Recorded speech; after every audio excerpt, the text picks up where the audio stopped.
Tēnā tātou katoa, nau mai haere mai ki tēnei hui, Wellington's long-term plan 2024 to 2034. Ko Olly Coddington tōku ingoa. Thank you for joining us for this webinar on Wellington's long-term plan. My name is Olly Coddington and I'll be facilitating the discussion this evening.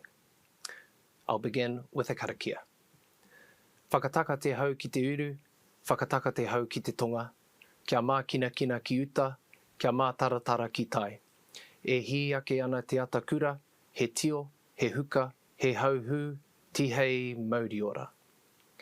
Before we begin, I would like to first introduce our speakers, give an overview of the content and format of tonight's session, and explain how you can ask questions. Our panel tonight is our Mayor, Tory Whanau, who will introduce the plan and priorities for the city and explain how feedback is used. Wellington City Council's Chief Executive, Barbara McKerrow, who will provide an overview of the plan, the environmental context, and the first key proposal. Wellington City Council's Chief Financial Officer, Andrea Reeves, who will talk about the other key proposals in the plan. We are also being supported by New Zealand Sign Language interpreters Rosie Henley and Byron Gibbons. Tonight's session is structured as a presentation followed by a Q&A session. So we invite you to submit questions at any time during this session. You can ask your questions by typing them into the sidebar on the left of the screen. Click the Q&A button on the left to open the sidebar. Your questions will only be visible to the council team, not to anyone else attending the webinar. And we may not be able to answer all the questions tonight, but you can email any unanswered questions to ltp@wcc.nz. And now, I'll hand over to our presenters. Kia ora. Well, tēnā koutou katoa. Thank you all for joining us this evening and being part of this important kōrero. The long-term plan is one of the most important things we can do as a council and as a community. It sets out our priorities, it includes detailed information on what we intend to deliver and therefore what the proposed rates and debt will be for the next 10 years. So this is absolutely crucial and we really appreciate your input into this. So currently, it costs over $1 billion each year to run Wellington City, and we collect this money through rates, fees, charges, development contributions, grants, and of course borrowing. So with input from the community, we need to decide how much we'll spend on what and what level of rates to set so that every three years we update our long-term plan. So we're doing this in a really challenging environment, as I'm sure you'll be aware of. So councils across the motu are facing really tough financial constraints, and Wellington is no different. This is a difficult budget that we've put together. It's been a lot of hard work, and I've certainly appreciated the hard mahi that our council team have put into this. But the reality is we need to make some hard decisions about how we fix some long-standing problems. And we need to work out how we responsibly fund this while being mindful of the pressure on rates and our borrowing. So I know times are tough right now for many of you. And so we've ensured that this budget strikes the tricky balance. And I will not sugarcoat how challenging it has been.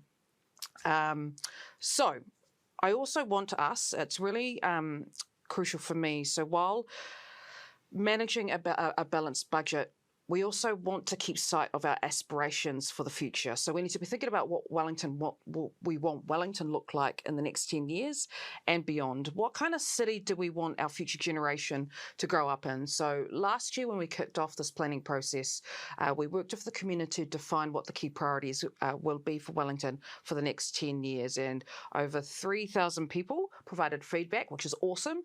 And we used it to create some strategic priorities to guide the plan. And these included things like fixing our pipes, fixing our water infrastructure, and improving the health of our waterways. We know this is really important to you all. We want to transform our waste system and enable a circular economy and collaborate with our communities to mitigate and adapt to climate change. We know this is a massive topic too. But our overall vision for Pōneke is, a creative capital where people and nature thrive. You'll see these reflected in the details of the plan that others are going to talk about. And look, it's important that we keep these these goals in mind. Just because we're in a difficult position doesn't mean we should lose sight of what we want Wellington to be. We need to develop our city into a modern, thriving, livable city for the future, for our rangatahi. And this includes fixing our pipes and infrastructure, ensuring our buildings are resilient, preparing for population growth. We are looking at up to 80,000 over the next 10 years, and that's a lot of people that we want to welcome into our city.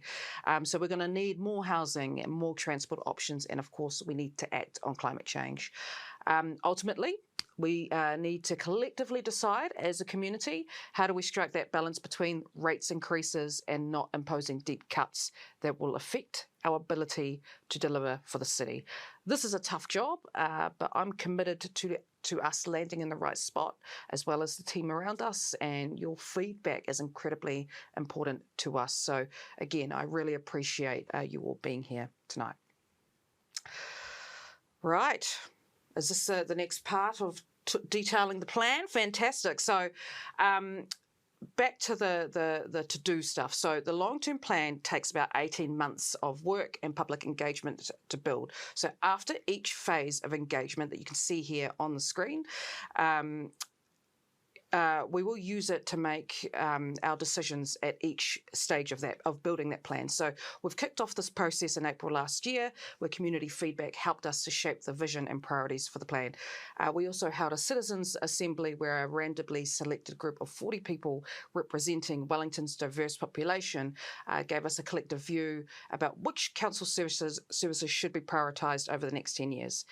We consulted on the review of our rating policies. We looked at how the overall rates bill is divided up, and that is the proportion of each property that each owner pays. And now we're in the final phase, the formal consultation, which is why you're here today.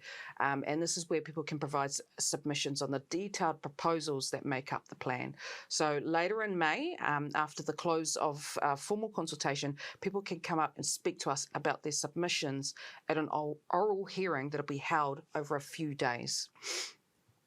And then we'll be making our final decisions about what is or isn't in the plan at the end of May. And it'll then be adopted at the end of June and come into force on the 1st of July. So before then, we need to hear from you. And there are 4 main ways to make a submission.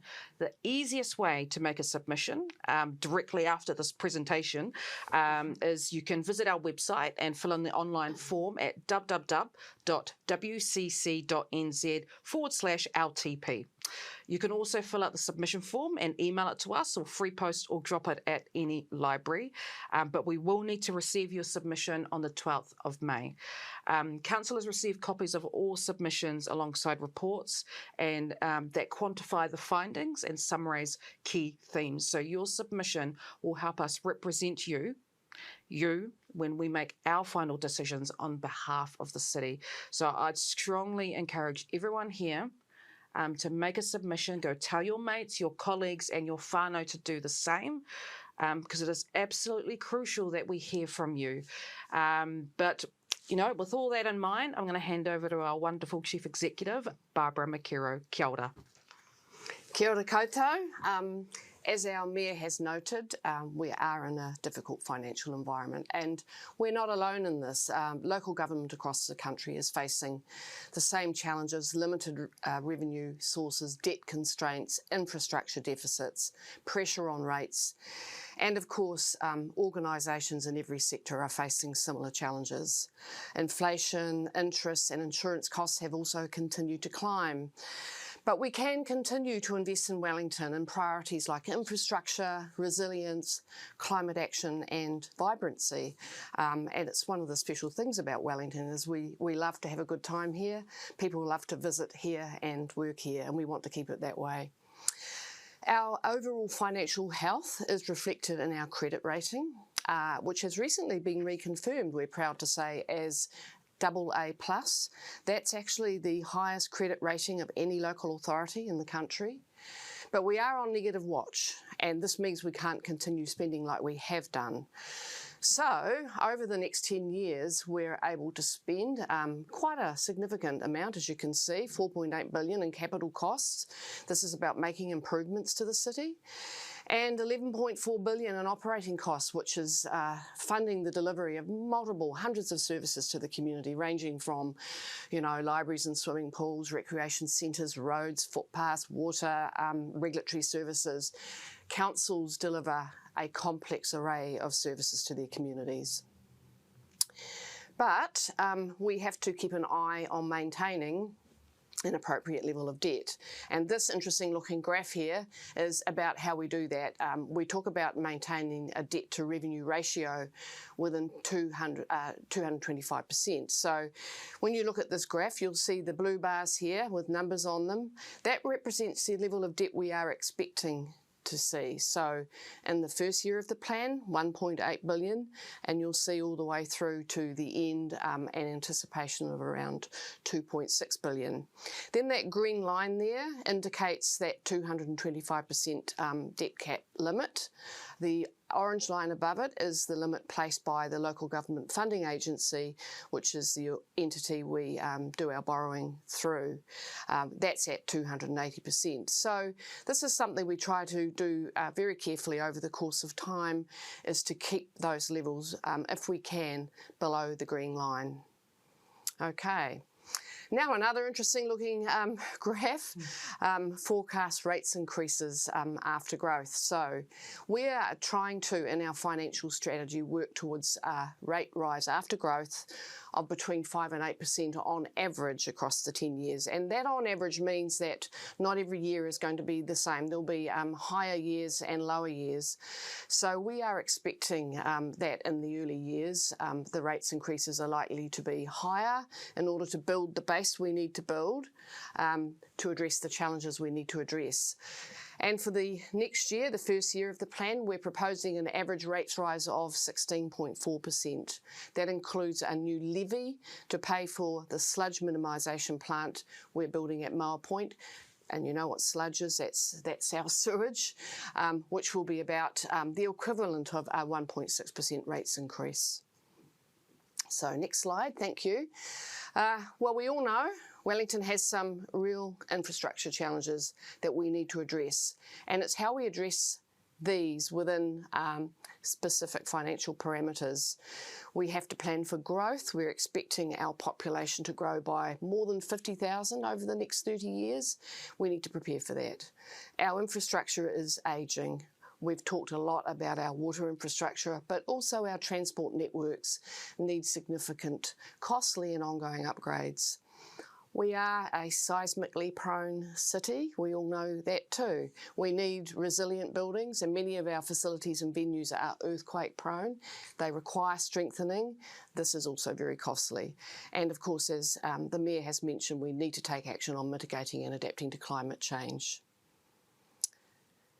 So overall, we're going to have to make some really careful decisions about priorities, about our pace of work, acceptable levels of risk, and also how we balance that with affordability. We have one very big priority in this plan. It won't surprise you, our water infrastructure. A big part of this plan has been working out how we deal with that.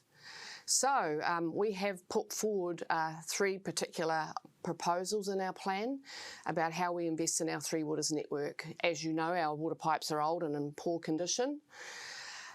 Approximately 43% of our pipes are due for renewal in the next 30 years. We have significantly increased investment since the last long-term plan, but we all know there is a growing backlog of leaks that we absolutely need to fix. And we also all know we are losing an unacceptable amount of water, 44% approximately. So we are proposing to spend more on water than ever before. And let me get to these options. So option A, I won't read all the numbers out to you, you can see them, but option A is essentially the status quo, which is, as I said, pretty significant, but that is the baseline level of funding for our main capital projects and our unavoidable operating cost increases. Option B builds on that, the same as option A, but with additional operating funding for a business case for water meters and for capital expenditure to install them. That's been provisionally budgeted for from year 4 of the plan. But option C is the option that the council is saying it is its preferred option. It wants to test your views about that, but that's the highest level of funding we think we can invest in our Three Waters infrastructure at a level that is affordable. And of course, that's a big question for you too. I should say these options are about the funding we would pass on to our council-controlled organisation, Wellington Water. The council actually does fund significantly more than this because we also fund the cost of depreciation, the cost of interest and the cost of insurance on our Three Waters infrastructure. One of the things I want to say also is that the proposed level of funding that we are saying should go to Wellington Water is still well below the required level to address all network issues, and increasing our funding to the maximum level would cost more than the community could possibly afford. So we do need to do further work with central government, with other councils, to review the model for how we manage our Three Waters infrastructure so we can get the best possible outcome for our city into the future. Thank you, and I'll now hand over to our Chief Financial Officer, Andrea Reeves. Kia ora. Andrea. Thanks, Barbara, and kia ora koutou. I'm going to talk about our second key proposal, which is about waste collection and funding challenges. And the Mayor has touched on our priority around working towards zero waste strategy targets. So in order to do that, we really need to reduce the waste that's going into our landfill. Further, our current waste collection contract expires in June 2026, and that's coming around really fast. The age of our current rubbish trucks means a new fleet needs to be part of a new contract. So now's the time that we have to make some decisions. Further, food scraps, garden waste is at the heart of our waste problem. It makes up around 58% of what households put into their rubbish. And organic waste, when it's buried in our landfill, generates methane as it breaks down. So capturing and processing this is going to really help to reduce our emissions. So a way to address all of this is by introducing an organics collection service for food scraps and garden waste. Waste collection works together to influence how people use them and how much waste is diverted. So a change to one part of the waste collection system means we need to look at all of the other parts of that. So we're reviewing everything about our rubbish, our recycling and our glass collection services at the same time. In order to fund this, we'd be looking to introduce a new targeted rate to pay for the charges, and that would be introduced, we estimate, from July 2026, but wouldn't be introduced until actually this new service comes into force. So what are we asking for your feedback on? Well, we're actually looking at 6 options for rubbish and organics, and I'll come to the recycling options in a moment. So that includes options right from the status quo, where you've got your standard 50-litre rubbish bag and no organics collection, right through to a new fortnightly 120-litre rubbish wheelie bin and weekly 80-litre food and garden wheelie bin. So that's our preferred option. Some quite sizable increases in terms of capacity and really bringing in the ability to be able to dispose of your organics waste. In terms of our recycling and glass options, again, we've got a range of preferred options that you can see there on the slide, from the status quo, which is the 140-litre recycling wheelie bin and fortnightly 45-litre glass crates, right through to what we're proposing being a fortnightly 240-litre recycling wheelie bin, so something of bigger scale than what you currently get, and the fortnightly 45-litre glass crate. So that's what we've preferred to, which we've preferred, but again, we'd like your feedback on those options. Our final key proposal is about the investments and insurance risks that we face. And you've heard a little bit about some of the challenges that we've had in preparing these budgets. We have a significant challenge in Wellington around how we manage our insurance and investment risks. And I want to take a little bit of time just to explain the graph that you can see in front of you. What we've modelled there is what we would expect in terms of losses if we were to have a significant event. So what we're describing as a significant event is like a 1 in 1,000 year event. That could be something that relates to like a 7.7 magnitude earthquake here in Wellington, or an 8.7 magnitude earthquake on the Wairarapa fault line. We own $14 billion worth of assets currently, and we would estimate that in that kind of event, we could have significant damage. And if you look at the September 23 forecast there, we're estimating that in that kind of event, we could have damage of around $5 billion to our assets. So we really need to think about what we're going to do to mitigate that risk. Obviously, we get insurance, but as Barbara alluded to, insurance is getting harder and more expensive to get. We're talking about that as one of our major cost drivers. And so as a result, while we have good amounts of insurance and we'd expect to receive insurance of around $2 billion, as alluded to in the slide, we have a significant amount that would be exposed in terms of underinsurance if we were to have an event like I've described. So next slide, please. So further to that, we don't have any diversification in terms of our investments. Most of our investments are held within Wellington, within either our assets, Wellington Airport shares or our ground leases. So those investments would be exposed to exactly the same risk that we as a council would be faced if we were to have a significant natural disaster here in Wellington.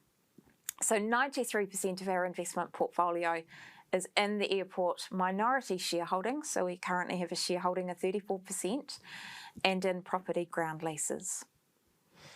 So what are we proposing? Well, we're proposing to sell our shares in the airport and some ground leases to set up a new investment fund as a sort of form of self-insurance so that we can diversify our investments and have money to help with recovery if there was an earthquake or disaster.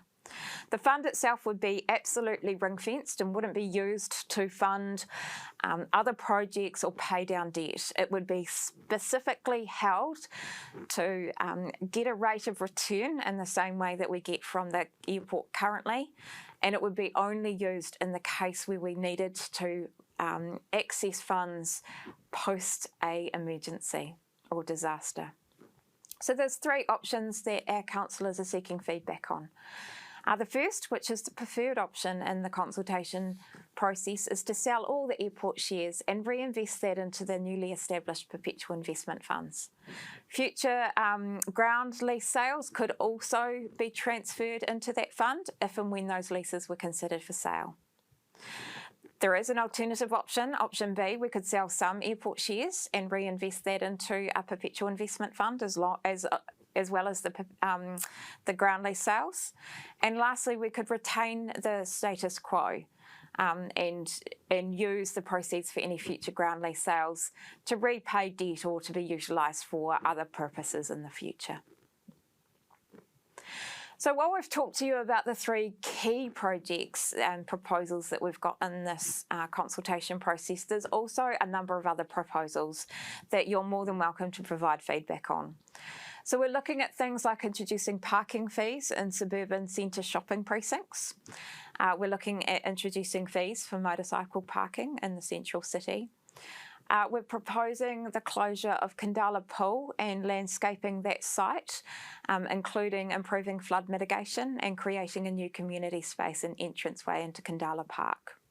We're looking at selling the Wadestown Community Centre and a number of other service level changes like ceasing the annual mid-year fireworks display, closing the Arapaki Service Centre and Temporary Library on Manners Street, not upgrading the Ngalloway Park or the Waitangi Park skate facilities, stop the planned transport improvements on Hutt Road, and reducing spending on the bike network and sustainable street changes, as well as ceasing our quarterly Our Wellington brochure. So a reminder of how to have your say. The Mayor has encouraged you after this to put in your submission. You don't have to comment on all the proposals, and you can give us feedback on anything you'd like to. So you can make your submission online via email, post, or by dropping it off at a library, but please make sure that gets to us by the 12th of May. Please visit the website on screen for further information. Kia ora. Ka tira, mihi nui kia koutou, wahine mā, I ngā kōrero kua kōrero tia e koutou. A big thank you to our amazing presenters for all of the kōrero they've shared tonight. We'll now take on some questions, and just a quick reminder that you can ask your questions by typing them into the sidebar, so click that Q&A button to open up the sidebar.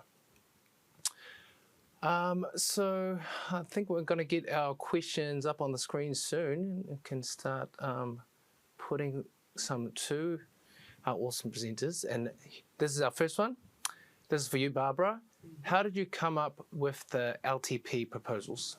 All right, this is a long story and I'll try and make it short. The great wisdom in local government is that as soon as you adopt your long-term plan, you start working on the next one, because councils have to do this every 3 years, and it's kind of true.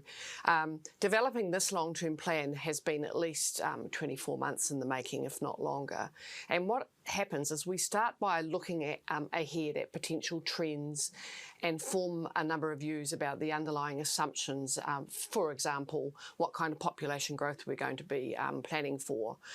There are many other similar assumptions that we build into the front end. We spend a lot of time as a group of council officers working with our mayor and elected members, seeking their views on the strategic priorities for the future. And we also go out and we undertake early community engagement to get the views of people living in our city, our citizens. And all of this is tested at various stages, and we finally work our way to what is really the statutory process, which is prescribed by the Local Government Act, where we undertake a formal round of consultation with a properly audited consultation document, and we put out a lot of information to the community. But Wellington City Council tries to engage in various different ways. We don't want to just follow the standard process under the Act. And look, there are plenty of examples I can give you, but in a nutshell, it hasn't been difficult for the council to determine that Three Waters investment is critical.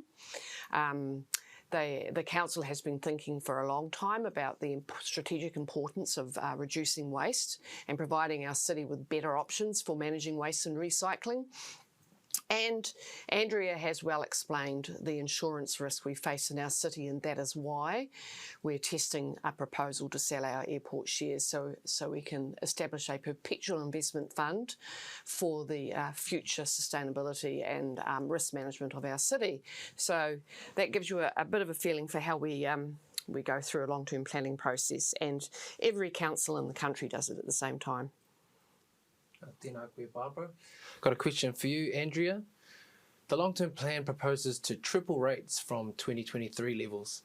How can ratepayers afford this, and will the city grow by 50,000 people if rates increase exponentially? Yeah, really good question, and I think I'll break that down in two parts. One is the affordability component, and then the expectation that the city will grow. You know, we are really cognizant, and I think we heard the Mayor talk earlier about how challenging this long-term plan has been to prepare. And equally, we face the same cost increases that many of you are facing at home as, you know, within your households. So we're really cognizant of that. But put quite simply, many of our costs are simply unavoidable. So we are an infrastructure heavy organisation, and that means that we have to fund the future replacement of that infrastructure. It is coming to the end of its useful life. Our waters in particular, you know, most of our assets are expected to come to the end of their useful life over the next 30 years. And so we are having to invest in our city at really high proportions. So we are very cognizant of that. In establishing what we think is affordable, we look at many different metrics, but that doesn't take away from the reality that many individuals will be facing challenges, and we need to be cognizant of that, and that's where your feedback is really important as well. I think in terms of the city growth by 50,000 people, if rates increase exponentially, we are seeing rates increase exponentially across the motu. So right across New Zealand, we are seeing this. The average rates increase being proposed across all councils is 15%. So we're not out of step with that. But that highlights quite a systemic issue for local government in itself. But as the Mayor has pointed out, the really important thing that we're trying to do here is to continue to invest in our city so it is attractive for those 50,000 people to come to our city. And so we're very much trying to get that balance right so that we are an attractive place to come to, but recognising that we are putting up rates significantly, and that's, I can't sugarcoat that. Is there anyone else that may want to add to that point? No, I think you've done that well, Yeah, Andrea. yeah, You did it. That's the big one. Kia ora, Andrea. Yeah. Go to our Mayor now. You spoke about this in your kōrero, the climate. What is Wellington City Council doing to address the climate crisis?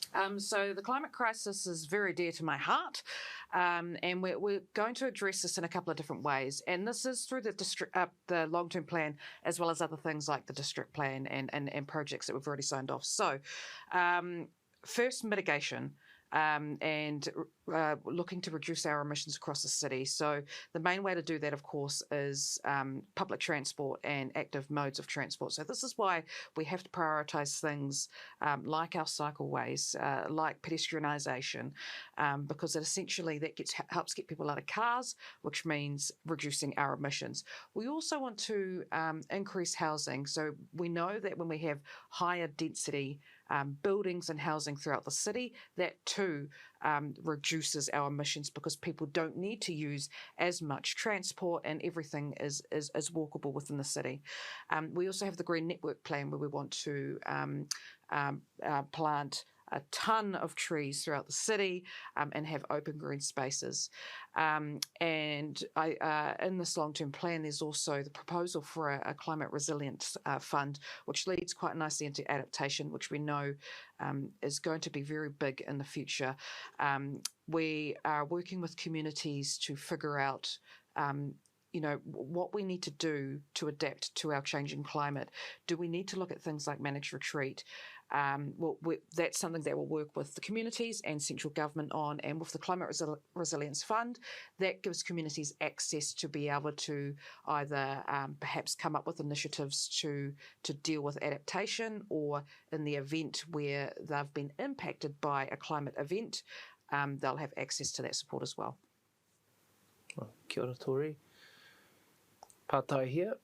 Why is the council spending $800 million capex and opex on social housing? Isn't this a central government function that we pay taxes for already? And I'll open that pātai up to everyone. Perhaps I'll step in with that one because our city housing challenge has been one that I've worked on for some time. So Wellington City Council has been the very proud owner and deliverer of a city housing service for many, many years. And we have recently, in fact, transferred the management of that city housing to what's called a community housing provider, or CHIP, to try and ensure a financial sustainability in the long term, as under a CHIP the tenants can be eligible for a particular government subsidy to reduce the real cost to them. The most important thing about this city housing service is the people, the tenants of this housing. And a number of years ago, we were one of the, and we still are one of the biggest city housing service providers in New Zealand. We entered into agreement with central government about how we would invest in the upgrade of this housing. So there was a period where government funding was used to do the first 10-year program of work, and now under that agreement, it's the City Council's turn to invest in the next phase of upgrade. Wellington City Council continues to own this housing, so they are our assets, they are our responsibility. But I need to emphasise that through the entire time of the service, it has been cost neutral to ratepayers. There has never been a ratepayer subsidy for city housing. Anything you'd like to add, Andrea? No, I think that's good. Yeah. Ka pai, thank you. What long-term planning or investment will go into ensuring Wellington remains a creative city? This is also another topic that is dear to my heart, and I was really lucky to speak at an arts event this morning at Parliament. We were able to talk about how important it is for why Wellington remains the creative capital, and one thing that became very clear with this group is that the arts will be needed to help repair the soul when it comes to the tough times that we're going to go through as a community. Anyway, I digress. In terms of how we invest in the arts, we want to do a few things. So it's maintaining grants funding and support for all of our artistic events. So you see things like Cuba Duper, the Festival of Arts, all of that wonderful stuff that makes Wellington so creative. Having a part in that, we need to continue with. God, I've gone mind blank with the words that where people perform. Performing arts. Performing art? No. The locations. The venues? Venues! Yeah.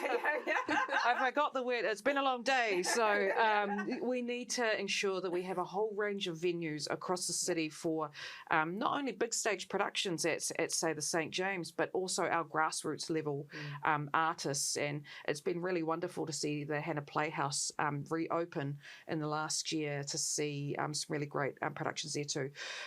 We need the city to be affordable for our artists to actually live in. So this is why things like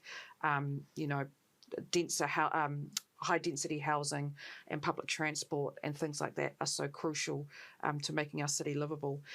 It's also really important that we maintain our partnership with mana whenua. So we have a tākai here agreement, which ensures that they're part of our decision-making process. That also feeds into our creative vibe as a city, because te ao Māori and our prioritisation of that and the views of mana whenua essentially feeds out the creative blood of our city. So those are a few things that we are prioritising in our LTP and a few other plans as well. Ka pai, there's a lot there. Question about the water. What has the Three Waters repeal meant for the council and ratepayers? Might pass that to you, Barbara. Okay, so first thing I'll say is that Wellington City Council has known for quite some time that we can't do what we need to do for our Three Waters infrastructure on our own, and the council has been open to reform and has seen reform as necessary. And so we respect the direction that the government of the day takes in enabling that reform. And so what we have done is we have adjusted to a different approach with the expectation that local government will own the infrastructure and will own ultimately the solution. What we're doing in our region, what it's meant for the council, is that all of the councils in the Wellington region, and actually including Horo Whenua, are working together, have signed an MOU now, or agreed to one, to work together towards a future multi-council-owned regional CCO or council-controlled organisation, which can be the future entity to deliver services on our behalf. We have been liaising with central government on that, because there will be forthcoming legislation which will create a different environment within which the CCO will work. One of the things we're keen on seeing is that there is a way in which the entity can work off our balance sheet, so that the entity is not limited by our debt limits and is able to raise the funding necessary to invest as we need to in our water services. And Andrea, you might want to add a comment there.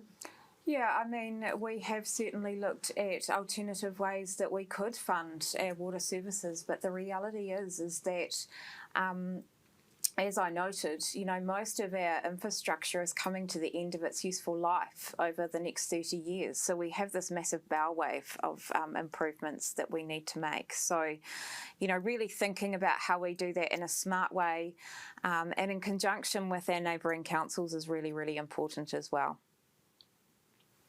No, kia ora kōrua. Debt was $600 million in 2020. Under the long-term plan, it's forecast to get to over $3 billion, growing by a multiple of 5 times. Why can't Wellington City Council show more spending restraint?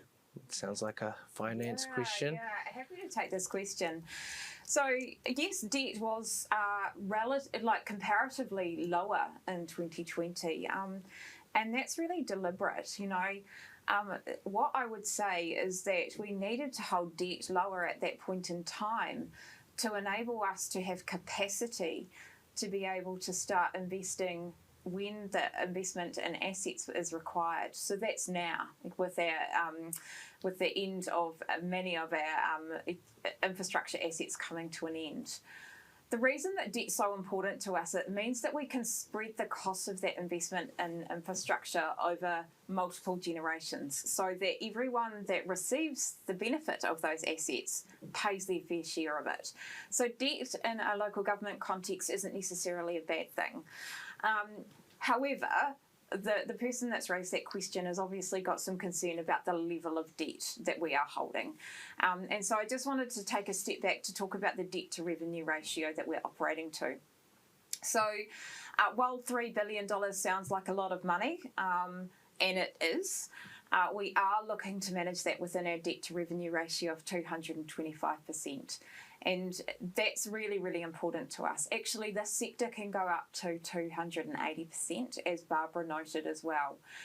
We certainly don't want to go up to that level because we do want to have that capacity in case of an emergency or in case we need it. And equally, the cost of servicing that debt would fall to ratepayers.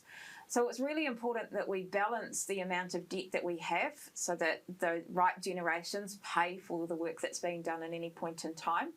It certainly was lower, but that was to enable us to borrow the debt over these coming years as we need to invest in our really core infrastructure. Kia ora, Andrea. Increases to public transport are making driving almost as affordable. How can we encourage using the car less? Have you considered congestion charges? Yeah, maybe I can have a crack at that one. I would really welcome ideas around where we could collectively bring in different revenue sources. However, as a council, we are quite constrained under what we can charge for. So at the moment, congestion charging isn't actually available to us without central government changing legislation. And so, we do have limited options in what we can charge. It's either rates or fees and charges. We do have some other options like development contributions and debt. So we have limited ability to charge for the services that we provide. We have recently, or our council has recently, asked us to look into congestion charging in conjunction with central government. So we will be working alongside central government and our other local government colleagues across the motu to actually talk about what the benefits of congestion charging are in particular, and where the benefits of that could be achieved, and whether that's places like Auckland, Tauranga, Hamilton, Wellington, I don't know, but we need to have that collective conversation with central government, and it's definitely on our list. Ka pai. Given rates are tripling, which is unaffordable, why are you still spending $300 million on cycleways and $300 million on LGWM projects? I'm not sure what LGWM means. Let's get Wellington moving. Okay, there we go. A little known acronym. Shall I start with please. the numbers? Yes. And then you may want to pitch in. Absolutely.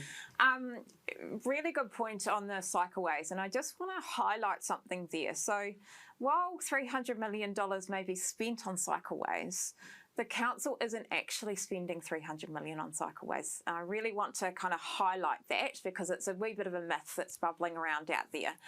So in the course of this LTP, for the first 3 years of the long-term plan, we're actually spending about $10 million on each year of the long-term plan. And every year after that, it will be approximately $4 million. So why does that, why do those numbers differ? Well, because we receive funding from central government for the cycleways projects. So most people think that the cycleways are, at the council's cost, when in fact the majority of the funding is coming from central government. And as Mayor Tory outlined, cycleways are still really important to us as a city as we look to reduce our transport emissions. Let's Get Wellington Moving, in terms of the money on Let's Get Wellington Moving, ultimately as a city, we need to think about what the future of the city and the transportation of the city is going to be. We've worked in partnership with central government and with Greater Wellington Regional Council colleagues to think about the future of that. And there is work that we need to do as a city council to get ready for that growth in our city.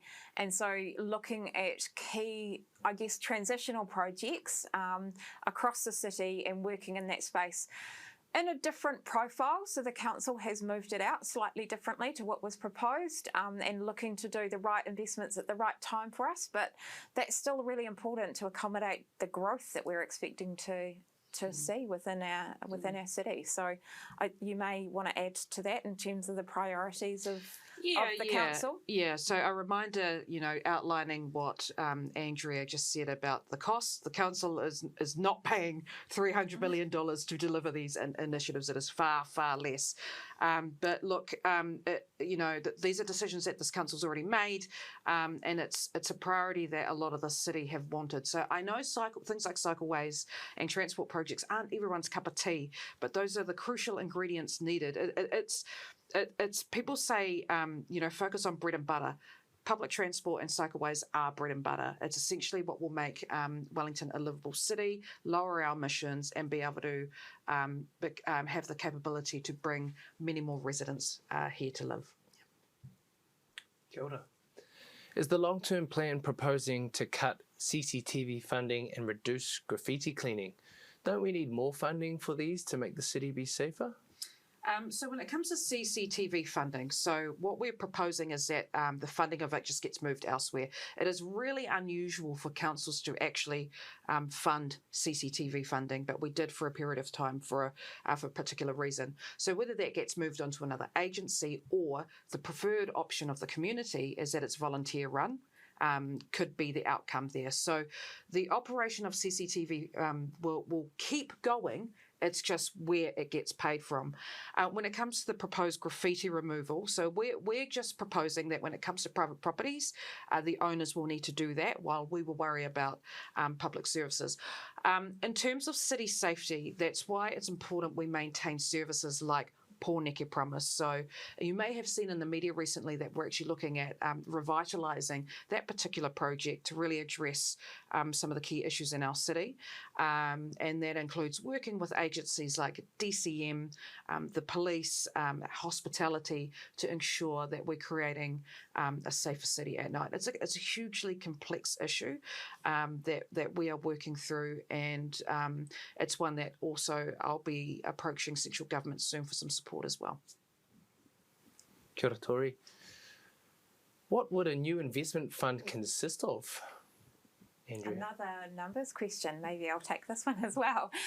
The reality is we haven't looked at that in detail, and there's a really clear reason for this. At the moment, we're consulting with you on whether or not we sell the shares in the airport and establish a perpetual investment fund. So it's really important that we understand the community's desire for that before we go down the route of saying, well, what are we going to invest in? However, in informing the idea of establishing a perpetual investment fund, we have looked at what other organisations, central government organisations and local government organisations do. So we can look at funds like the Super Fund, and we can also look at New Plymouth District Council, Dunedin City Council, who both have these types of funds. So these are ring-fence funds that are held. There are people that have the expertise in looking looking at where those monies should be invested and making sensible, prudent decisions around that. They obviously do so within the parameters of what the council decides. So this is the real opportunity for us to look at investments that align to the council's vision. Where we want to see our money being invested in, so that there's discussion around ensuring that any investment that we make is ethical, and that it looks to support some of our priorities around greening our city. So those are the really kind of key things that we'd be looking to do, but we haven't predetermined what we would be investing in at this point. Ka pai. This person would like to ask why the long-term plan doesn't look at 50 to 100 years, or at least 30. Right. Well, in actual fact, we do. While we are statutorily required to provide what's called a 10-year long-term plan, we also have to provide very clear strategic underlying plans. An infrastructure strategy is one. And our infrastructure strategy looks out 30 years. And in fact, we also in our asset management plans do look out well beyond that, even up to, as you say, 100 years, because we have assets that we own on behalf of the community in perpetuity, and some of them have very, very long lives. And so good quality asset management plan, a very clear and strategic infrastructure strategy feeds into the quality of the 10-year long-term plan, but those underlying plans look a lot further out. So that is the way I would respond to that. Kia ora. Ka pai.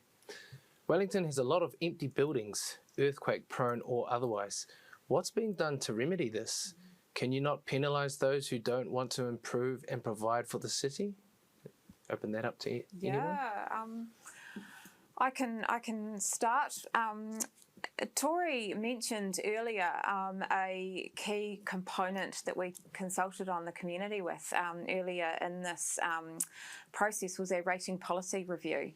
And what the council decided subsequent to that review was actually to introduce a higher differential for buildings that are derelict or unoccupied, particularly within the downtown area. So really, if those buildings are not actively being developed or used, they will pay a higher proportion of rates. They'll pay a higher differential.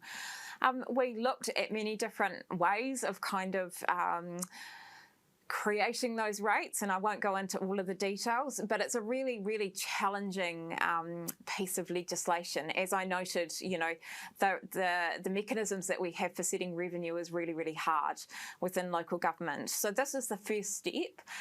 We're undertaking now, or after this long-term plan, phase 2 of our rating review. So we'll continue to explore what are the mechanisms within the Rating Act that we can use.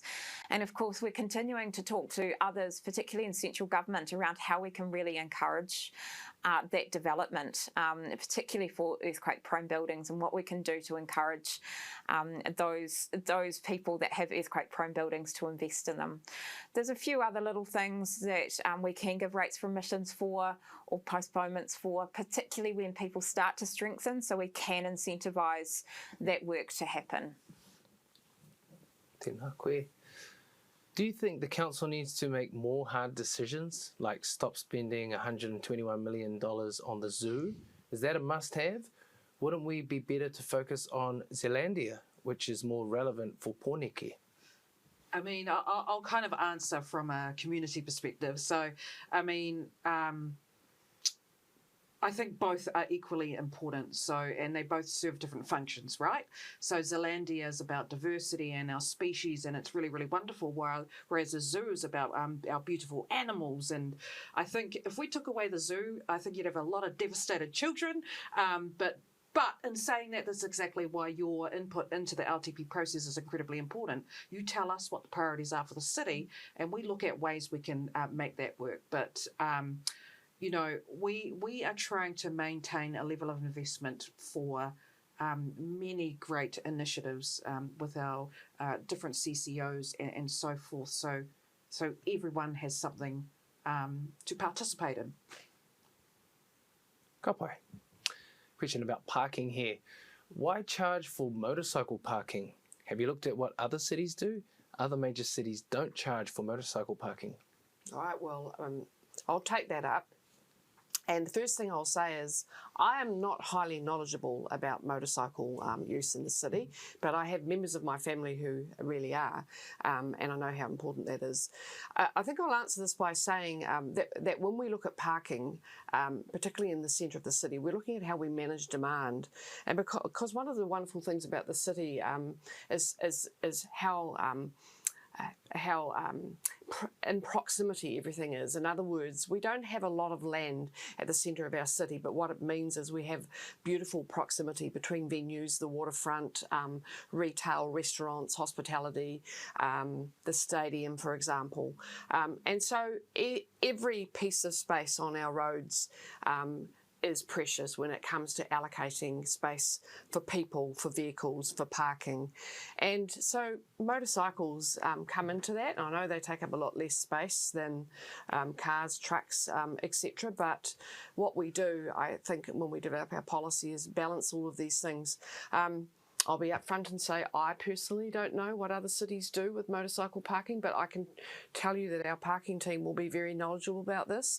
And I will actually now, I'm very curious, go back and ask the team. So whoever has asked that question, if you want to follow that up with us, please do. Can the council make it harder, perhaps a revenue generator, for empty buildings such as Reading Cinema, Molly Maloney, etc.? It's kind of similar to the question before. It is a similar question, but perhaps, this one is asking about a revenue generation. And what I want to distinguish there is that rates are not about generating revenue for the council. Rates is about a land tax, that all people across Pōneke pay for. And we can't just simply set rates to generate revenue. Mayor Tory talked about balancing our budget, and that's a really fundamental aspect of the Local Government Act. We need to look at the expenses of the city and then how we're going to fund those. So, we can't just go out and set rates at a much higher level. And rates need to also be set in a manner that is aligned to other services that those buildings and are creating. So, it's not that we can go out and kind of really tax them any higher because we can't, it's not a revenue generation exercise, and there's no other mechanisms within the Local Government Act that allows us to look at that. But again, as I noted, as we're doing the rating policy review, the second iteration of that, and we'll continuously look into this, we'll be looking at what mechanisms we do have, because we don't want, for the vibrancy of our city, to have buildings that remain unoccupied for a long period of time. You just mentioned rates. Question here, if my house is worth less, will I pay less rates? Yeah, that's an excellent question. So maybe is the answer, which is probably not that clear. I guess you need to decouple the value of your house from the rates pool. So what I mean by that, if you think about a pizza, the rates that we collect is the circumference of the pizza. Actually, how we slice up that pizza is the decisions that is based on the value of your property. So the rates pie that we're collecting is what we're talking about here in this long-term plan. We're asking you about the 16.4% that we're proposing to collect. So that's the size of the pie. That's the rates revenue that we need to collect as a council to balance our books and fund the costs. But how we divvy that up, which is often driven by the valuation of a property, it can be different. So just because your property goes down doesn't mean to say that rates will go down accordingly. There's no direct correlation there because other properties may go down by equally the same amount. We still have the same size of the pie that we need to collect in terms of rates. Hopefully that makes a little bit of sense. Made sense for me. I just at this point want to say Ka pai koutou, we're getting lots of questions here, so keep it up, really good engagement. What LTP allocations are there for emergency preparedness, e.g. having containers holding local emergency supplies within the inner city, having e-cargo bikes to deliver supplies if our roads are broken while we shelter in inner city apartments? That's a really interesting, there's some interesting ideas there. And I can't off the top of my head tell you what the actual LTP allocation is for emergency preparedness without checking. But what I can say is, first of all, being prepared for emergencies is a statutory responsibility of territorial local authorities, and the councils of the region work together. We collectively fund a regional emergency management office in Wellington, and that office and the local authorities work with other key providers such as police, ambulance, and etc. We meet regularly and we put in place detailed plans for how we plan for emergencies, how we help our communities prepare for emergencies, and what kind of initiatives on the ground are necessary. So that's how we do it, and the kind of ideas you raised are the kind of these are the things that matter when something does happen. I think a key focus for us is to ensure that neighbourhoods, people in communities know where they can go for help, and that there is self-provision for things like water, and being prepared with food and your emergency kit at home. But certainly those ideas, I'll raise those when we next meet and see where we're at in our thinking about those kinds of things. Kia ora. Back to the water now. Would it not be better to fund a secondary water CCO? Wellington Water struggles as it is. Will more money change much? Look, maybe I'll start by saying there that earlier on when I talked about the councils of the region working together on a future entity, that would be a new and different model to the current one. So that's not the Wellington Water of now. That's what the future one will be, which will look, feel and be different, and will be funded differently. And some of that is unknown because we are yet to see the legislation that will be necessary to help us take that forward. Will it change the funding challenges? We hope it can help, and particularly if these entities can be established to operate off the council's balance sheets. That's the key. If I may add to that, because I'm becoming quite passionate about our water as well, because so recently I've joined the Wellington Water Committee group with the other mayors to deal with the current water situation in Wellington Water.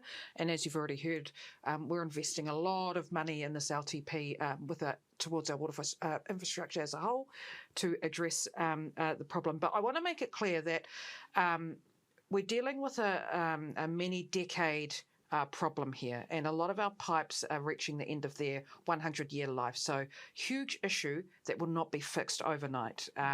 It will take decades to really get on top of. So, I think it's important for everyone to know just that big issue that we're grappling with. And the Water Committee and our councils are investing as much money as we can to help that issue now. But as Barbara has already said, there's also another water advisory group to work towards the sustainable CCO that will take us into the future. Very early days. We've been meeting with the Minister. We've been meeting with the region. We have a meeting next week, I believe, with this new advisory group to start to kick off what that new CCO could look like. Ka pai. This brings us to our last question for the evening. Still on the kaupapa of wai, our water. Cities with water meters use about 25 to 35% less water. Why don't we bring in water meters? Okay, I'll take that one up. So, first of all, one or two of, in fact, the options that we're putting forward in our consultation document for feedback are options that include provision to undertake a business case to look at water meters, and we have planned, dependent on that business case and the consultation that will come with it, the implementation of water meters in the city in year 4 of the long-term plan. And one of the things we would say about water meters is that they have an incredibly important role to play in providing quality data on water use and water loss. So, for example, without water meters, it is very difficult for Wellington Water to ascertain where we might have significant underground leaks. So we all see leaks that burst up and bubble through the ground, but some of the most significant leaks causing that huge loss of water can be hidden away well underground. Having meters located all over the city will help pinpoint where volumetric loss is happening. In terms of water meters, because I'm going to say this as it's a question that's often asked, in terms of water meters as a methodology for charging, that is a completely separate matter, not proposed in our current long-term plan. And if there were ever a view to change the way we fund water services, that would be a separate and specific consultation. But certainly the person who has asked this question is correct. Where there are communities with water meters in place, there have been significant reductions in water use. Kia ora. Oh, kia ora, Barbara. Kia ora koutou. Thank you so much for all of those questions. That is all the time we have for this evening. Thanks again to our presenters, wahine mā, tēnā koutou, and to all of you at home. And if you have any more pātai, please make sure you contact the team at ltp@wcc.nz. And please do head over to wcc.nz/LTP and make your submissions by the 12th of May. We'll close now with a karakia. Kia tau, kia tātou katoa, te āio, te aroha, me te marutau. Tihei, mauri ora.